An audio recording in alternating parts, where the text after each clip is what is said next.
Hey, well, good morning. I wanted to see if you guys are awake. Everybody awake this morning? It's so good to see you. There we go. Hey, we're so glad that you're here, whether you're here in person, you're watching this online. We're especially glad that you're watching this online. Hey, in case you haven't been with us, we've been in this series. We're in the middle of this series called Family. And the goal is really discovering the steps that each of us need to take to help our families move forward to a healthier place.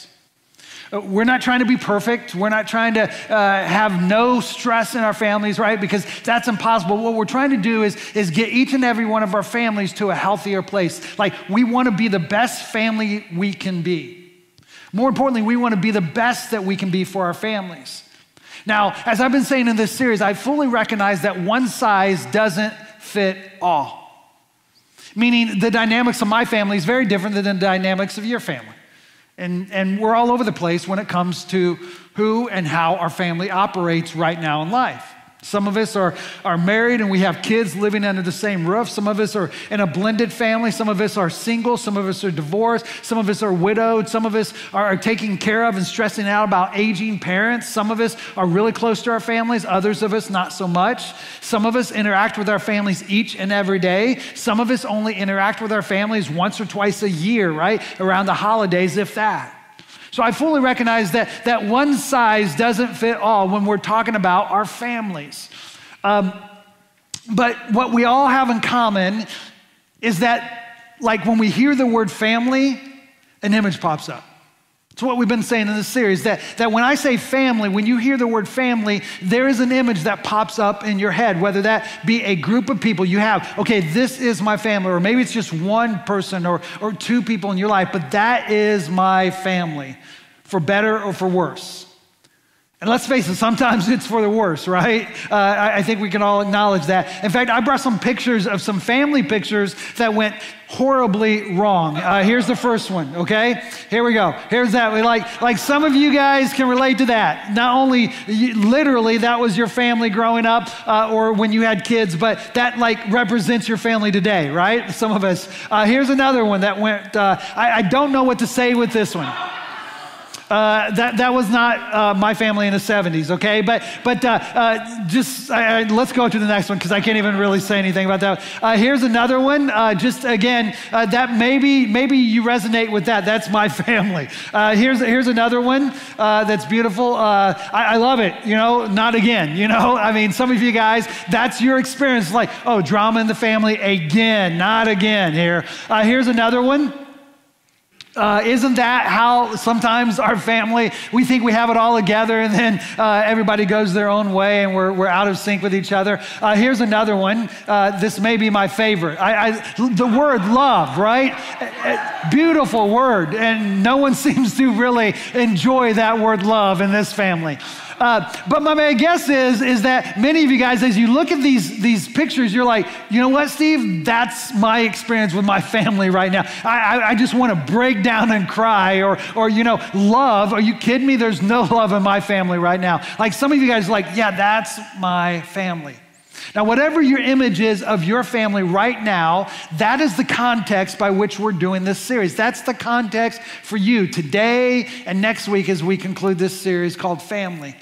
Now, you may not realize this or not, and here's something really interesting about families. And it's true of every family, my family, your family. Every family has a heartbeat. I don't know if you ever thought about it, but every family, my family, your family, has a heartbeat. And the family works best, the family functions best when it's one single unified heartbeat. When the whole family is moving in the same direction, when the whole family has the same values, same priorities, same purpose. Now, for a lot of us, that's wishful thinking. Because oftentimes in families, what happens is that single heartbeat that God had designed for our families begins to get out of sync. And one person begins to go this way.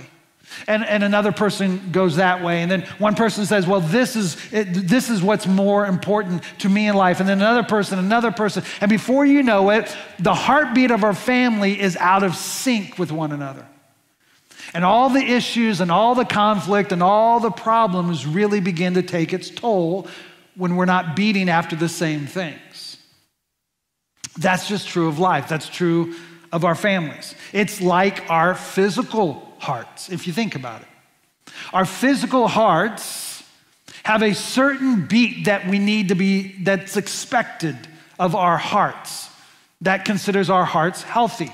I'm not a doctor and I don't play one on TV, but I hear medical reports, and there is something that they call when your heart isn't operating the way it needs to operate. When it's beating too fast, or when it's beating too slow, or when it's abnormal, it's called an arrhythmia. You guys have probably heard of that word. An arrhythmia. It's when your heart isn't beating like it should. And I often think that that's what happens to our families. Although the goal is for us to be one single heartbeat, oftentimes it's what I call a family arrhythmia, where everyone's going their own directions. In your marriage, if you're married, it's when your heartbeat isn't beating after the same things as your spouse. And don't be surprised when there's troubles that come your way in your marriage. It's when the heartbeat of a parent isn't in sync with the heartbeat of a child, and there's chaos and conflict. When the heart of the in-law isn't in sync or beats differently than the heart of a grandparent, then there's tension. I think we can all relate to that. And the goal for each and every one of our families is for us to get to a place where we talk about the heart and where we are beating after the same things. Now, that's not easy. Just be upfront today. That is not an easy thing for us. It's going to take a lot of work. But I do think it's possible. No matter what your family situation is, I do think it's possible. And it starts with recognizing that where the focus of our attention needs to be. See, here's what I believe. I think we need to be more concerned about the condition of our heart's family than the disappointment of our family's actions. We need to be more concerned about the condition of our family's heart than the disappointment that comes from our family actions. See, because here's what happens is something will happen. Somebody will do something in our family and we'll get upset, we'll be disappointed, we'll be sad, we'll be mad, we'll be jealous, we'll be angry, whatever it is, and we'll focus on the behavior. We'll focus on the what of the family. And instead, what we need to be doing is focusing on the why. We need to be more concerned about why my spouse always does this or always says this. We need to be more concerned about why the child is rebelling instead of just what they are doing. See, we need to flip it. Instead of focusing on the what of my family, I need to focus on the why of my family. And when you do that, when you begin to talk about the why, when you begin to dig deep into the heart of the matter that's going on in your family, progress will be made. When you just focus on the what of your family, all you're focusing on is something that you can only put a Band-Aid on. Right? When you're focusing on why your spouse is, or focusing on what your spouse is doing instead of why, you're just trying to put a Band-Aid on it. At best, it's a temporary fix. So we need to deal with the heart today. Now, we talk about the heart a lot around here at Journey Church, and there's a good reason why, is because Jesus talked a lot about the heart. See, with Jesus, the heart, it was all about the heart. In fact, with Jesus, he was more focused on people's hearts than he was their actions. For example, there's this one time where one of his disciples comes and he says, hey, you told a story earlier. We call them in the Bible parables. You told a story earlier about how you eat and what you eat doesn't necessarily defile you. I'll just read it for you. Matthew chapter 15, verse 15 says this. Then Peter said to Jesus, explain to us the parable or the story that says people aren't defiled by what they eat. Because if this is true, this is revolutionary, Peter says. Peter says, listen, if this is true, that people aren't defiled by what they eat or how they eat it, I mean, this is big. So you have to understand that in Jesus' day, the Jewish religion, they had very specific dietary restrictions.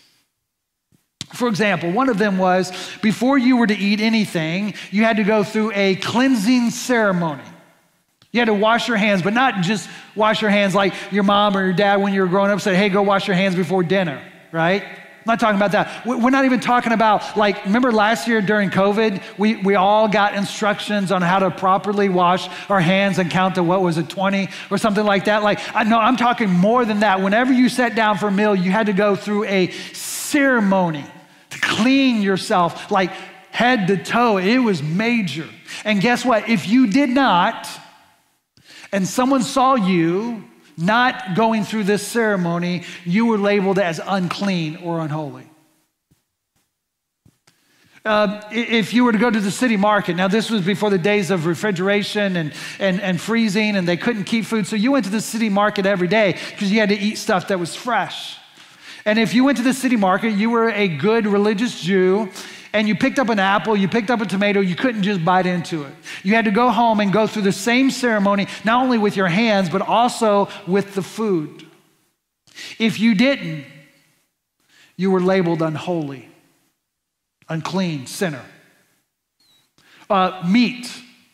Let's talk about meat for a second. In the Jewish days of Jesus' day, the religion taught that you couldn't eat meat that had been sacrificed to an idol, which is very common in those days. They would take meat and they would put it on an open fire and within a pagan temple, and they would sacrifice it to some god, some false idol. And the Jewish religion says, not gonna work. We only serve one God. And I don't care how good a prime meat that was. I don't care how well it was cooked. You could not eat it because it was sacrificed to idols. If you did, guess what? You were considered unholy, unclean, sinner, just by what you ate. You couldn't eat pork. Guys, that means no bacon, right? That's a miserable life without bacon. Imagine life without bacon. It was because pigs were considered unclean. Of course they were. Have you ever seen a pig? They're very, very dirty. But if you were found eating pork as a Jew, you were regarded as a sinner, unholy. Here's the point. The religion of that day, of Peter's day, of Jesus' day, they taught, hey, it matters what you eat and how you eat it. And if you don't eat the right things, if you don't eat it the right way, guess what? You are a sinner. You are unrighteous. You are unholy. Your spirituality, part of it was based on how you ate and what you ate. Now, Jesus comes onto the scene, and he rocks the religious boat more than anyone before him. He begins to teach, hey, it really doesn't matter. Like what you eat or how you eat will not determine your spirituality. Mind blown. Crazy talk. Listen to how Jesus responds, because Peter says, hey, is this true? Because if so, this changes everything. Now, Jesus almost sounds a little frustrated because he's already made it clear to them. He says, don't you understand yet? Jesus asked. Anything you eat passes through the stomach and then goes into the sewer. We all get that, right? We understand what Jesus is meaning by that. It's just food. But the words you speak come from the heart. That's what defiles you. For from the heart comes evil thoughts and murder and adultery and all sexual immorality, theft, lying, and slander. These are what defile you. Eating with unwashed hands will never defile you, Jesus says. Here's the point that Jesus is trying to make. Don't worry so much about the externals of life corrupting you. Instead, worry about the internal influences of the heart, because that is ultimately what's going to corrupt you. You see, Jesus understood more than most that all behavior flows from the heart. You get that? Every word you speak, every decision that I make, Every act that you pursue in life, the Bible says, flows from the heart. It's where it starts. And that's why Jesus, while he lived here on planet Earth, was way more focused on people's hearts than people's behavior, people's actions. See, contrary to popular belief, Jesus didn't come to change our behavior. Many of us believe that's why Jesus came. If I follow Jesus, the more I'm in love with Jesus, the more I live for Jesus, then it's all about sin management. He's going to give me the power to manage my sin. But that's not how Jesus works. That's not why Jesus came. Jesus didn't come to change your behavior. He didn't come to change my behavior. He came to change our hearts. Why? Because Jesus knows that when your heart is right, it will take care of everything else. All behavior flows from the heart. And we see that this is so true, especially when it comes to our families.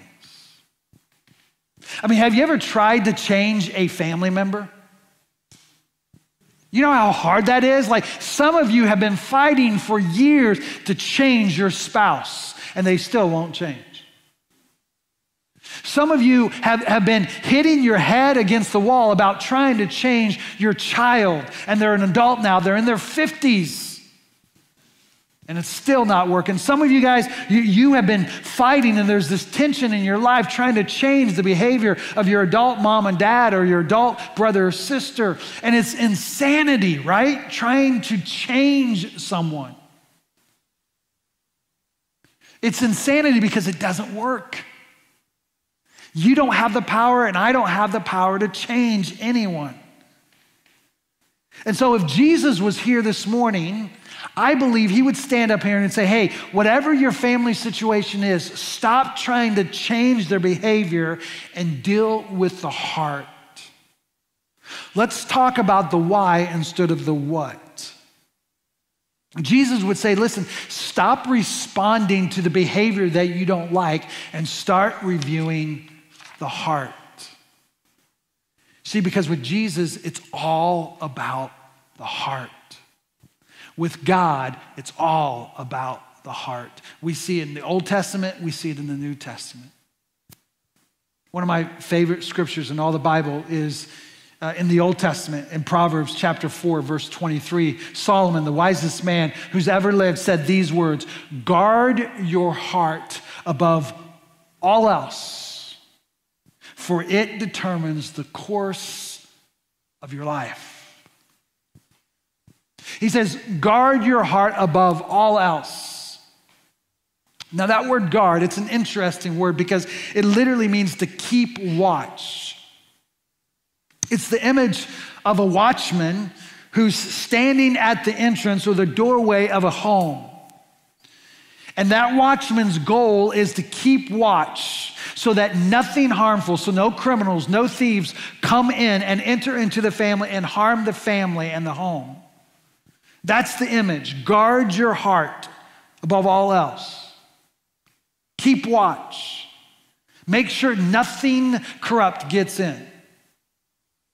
When I hear this word guard and the translation of it, I think I go back to my visit to England about 20 years ago. There's this thing called the Queen's Guard. I don't know if you've ever heard of it, but it's a real thing in England, and it's a part of the military of England. And the Queen's Guard, as to be expected by its name, their goal, their specific focus and role within the military is to keep watch, to guard all the royal family's homes throughout the country, all the palaces. And the Queen's Guard is infamously known, mainly in London, guarding Buckingham Palace. And you probably have seen pictures of this, of the guards, the Queen's Guard. And they're in this sophisticated uniform. And every 2 hours, they have a changing of the guards. And it's a lot of pageantry and pomp and circumstance. But it's interesting. I've really learned a lot about the Queen's Guard. And one of the things they do is they go on 2-hour shifts. So every Queen's Guards person has a 2-hour shift. And during those 2 hours, there are high expectations of them. They do not lose focus. They always have to be on their guard the whole time. They cannot take it easy, even for 30 seconds. Their focus is making sure that nothing harmful enters into the gates of the royal palace. And they have this protocol. And if there is a threat, the protocol is, first and foremost, the Queen's Guard, when there is a threat, the first thing they will do is they will make a stomp with their boots. And if you've ever been around them, it's loud. It gets your attention. Now, if this doesn't prevent the threat from going further and the threat is still there, the next thing they will do is, as loud and with authority as much as they can, they will bellow out, move away from the Queen's Guard. As calm but as loud as possible, move away from the Queen's Guard. That means you better leave. You're in my space. Now, the third thing that they do, the protocol for Queen's Guard, is if that still doesn't work, they are to get their gun ready. They are to be ready to go and to shoot if they need to be. And during their 2-hour watch, they are not to be distracted at all. They are to look straight ahead unless there is a threat, and then they go through that protocol.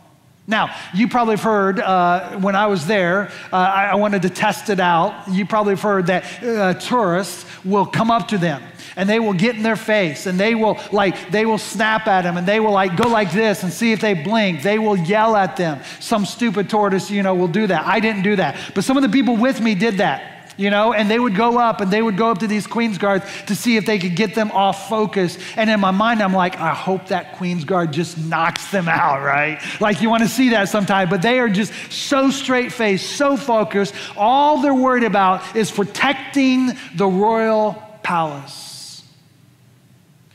That, my friends, is the image that Solomon gives here in Proverbs. Guard your hearts above all else. Now, when he says this, that doesn't mean that you put up a sign above your heart that says, keep out.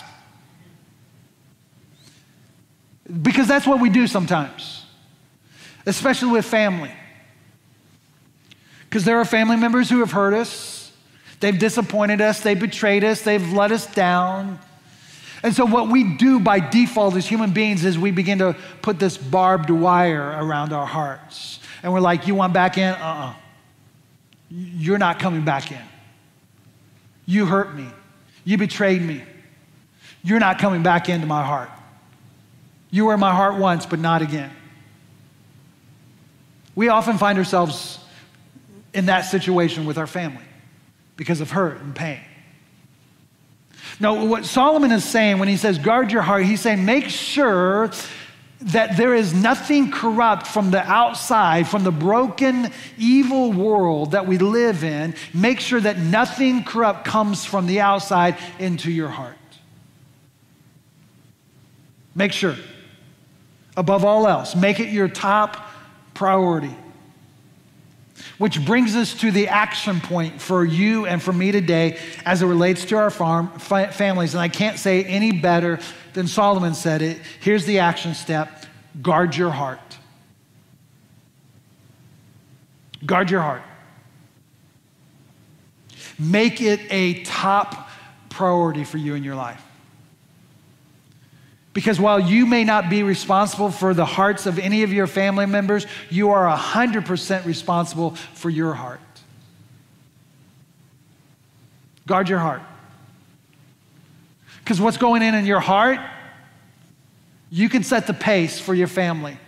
You can set the pace of love and goodness and forgiveness and grace. Or on the flip side, if your heart's all messed up and filled with junk and corruption, it can set the pace for your family of anger and bitterness and resentment and pain and negativity. Guard your heart. For those of us who are married here, guard your heart in your marriage. Do whatever you need to do to make sure that nothing gets into your heart that is going to hurt your marriage. If your parents here today, guard your heart so that nothing gets in that will sabotage the decisions you make for your children. Guard your heart.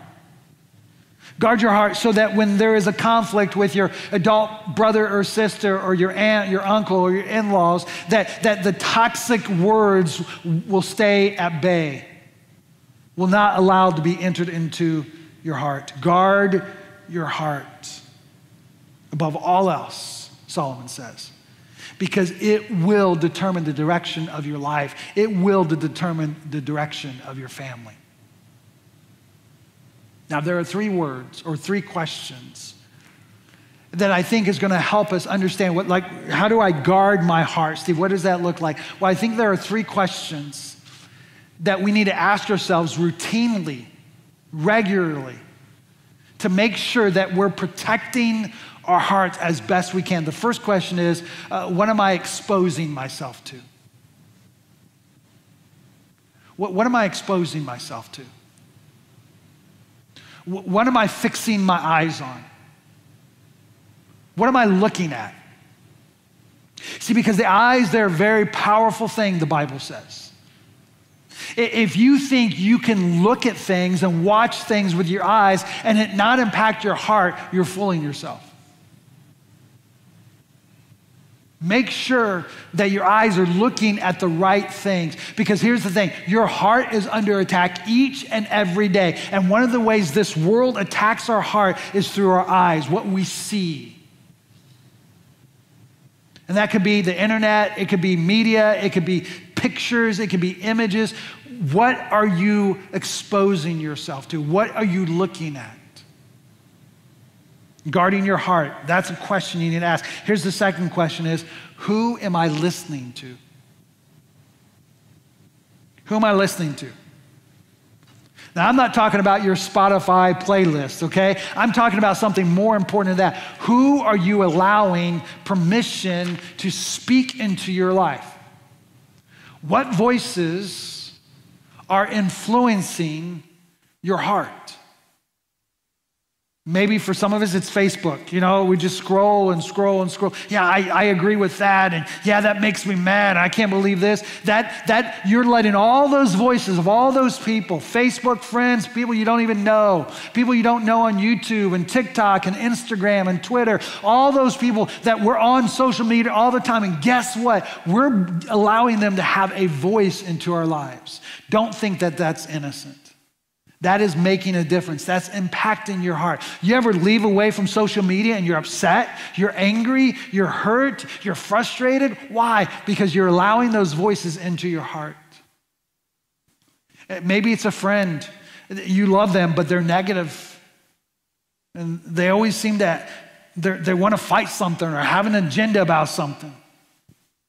Listen, be careful, because who you allow to have a voice in your life will impact your heart.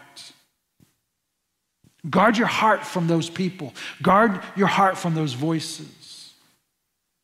The third question is maybe the most critical one. And that's, what am I holding on to? What am I holding on to? Because if we were honest, and our hearts are holding on to a lot, especially when it comes to our families. And for many of us, we don't even realize we're holding on to it. I gave that up years ago, and yet we're still holding on to it in our hearts. We don't even realize that it's doing damage into our hearts until it's too late. It's the silent killer. What are you holding on to in your family? Regret, anger, resentment, hurt, distrust. Don't think that you're not holding on to something. And the more your heart holds on to those things, the more it becomes toxic, not only to your heart, but to your family. Guard your heart above all else, because it will determine the course of your life. Ask these questions on a regular basis. What am I exposing myself to? What am I putting in front of my eyes? I need to be careful about that. Who am I listening to? I need to be stingy when it comes to the voices that are influencing my life. What am I holding on to? There's some things in my life I need to let go of. I need to just forget about it. You ask yourself these 3 questions on a regular basis. It's like a regular heart checkup. It's good for your heart because it shows you where you need some work. It shows you what you need to be doing and how to guard your heart. And as you guard your heart, you continue to pray for your family. And I'm not just talking about this 30-day prayer challenge that I've laid out to you guys about for 30 days straight, pray over your family. I hope you're doing that. I'm talking about after the 30 days. As you're guarding your heart, pray. Because prayer is a powerful, powerful thing. When you don't know what to do in your marriage and your marriage is all screwed up and you don't know where to turn next, you pray. When you don't know how to handle a rebellious child, you get down on your knees and you pray. When you don't know how to deal with a parent that is aging and is stubborn, pray. When you don't know how to deal with a family conflict that has just gotten out of control, you get down on your knees. Not really. It sounds good. You do whatever you do, but you pray to the God of the universe. The Apostle Paul understood the power of prayer, especially in family situations when it's tough, when it's difficult. Listen to what he says in Philippians chapter 4, starting in verse 6. He says, "Don't worry about anything." Don't worry about anything. Instead, pray about everything. Tell God what you need and thank him for all he has done. Then you will experience God's peace, which exceeds anything we can understand. We can't even understand it. His peace, and here's the important part. Listen to this.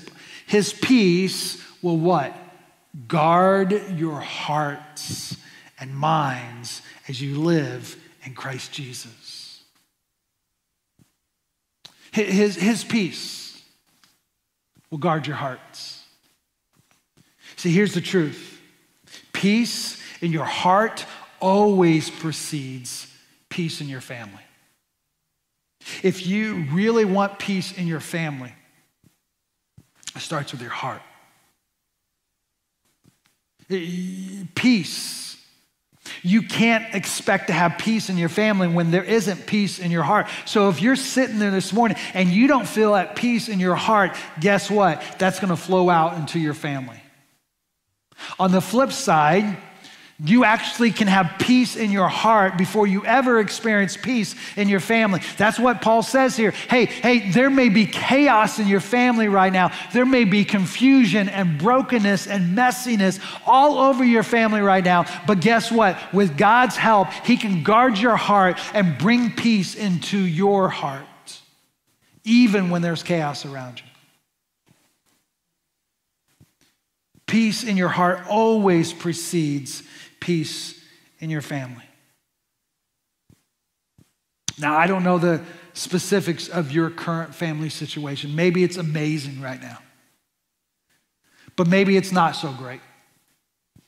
Maybe it's not so healthy. And I don't know the issues that you're dealing with. I don't know the setbacks, the brokenness, the hurt, the pain, the confusion. But here's what I do know. You and I, we have to deal with the heart first. Stop focusing on the behavior and the actions and what they did and what they didn't do, and start focusing on the heart. To be a little bit more specific, start focusing on your heart.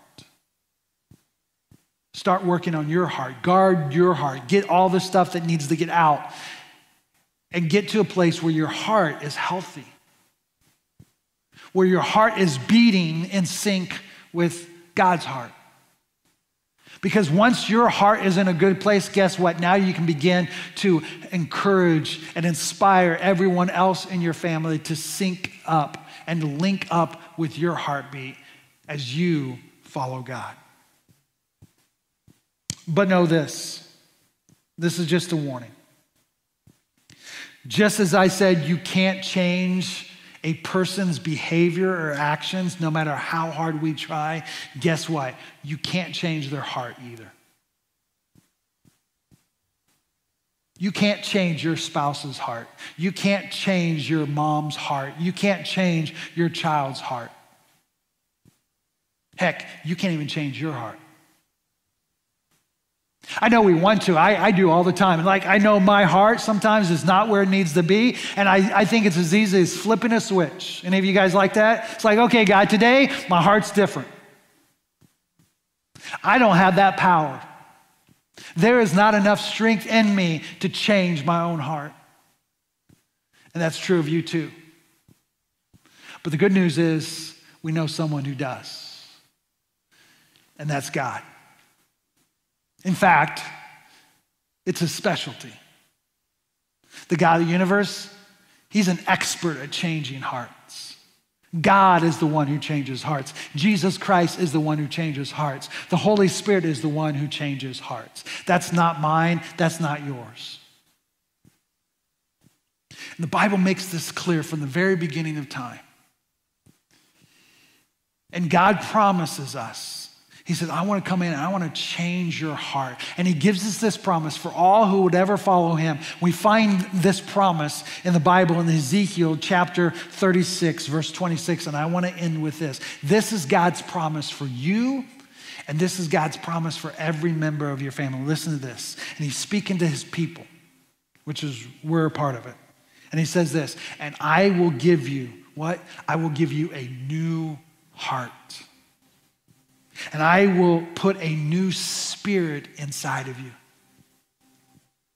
I will take out your stony, stubborn hearts and give you a tender, responsive heart. That's God's promise to me and to you. God comes to us and he says, I want to give you a new heart. You're struggling with your heart. You've got all this stuff going on. I want to give you a new heart, and I have the power to do it. I want to rip out that junk and all the corruption and the stony, hard feelings that you are holding inside. I'm going to take all of that out and replace it with a tender heart. That's God's promise. And my prayer is that becomes our prayer. God, change my heart. God, remove all those things that get in the way of me being the best I can be for my family. Replace all that stuff with good stuff. May that be our prayer today, not just for ourselves, but for every member in our family. Because the Bible teaches us from Genesis to Revelation, it's not so much about our behavior and our actions. It's all about the heart. Will you pray with me? God, we thank you for being a God who just tells it like it is.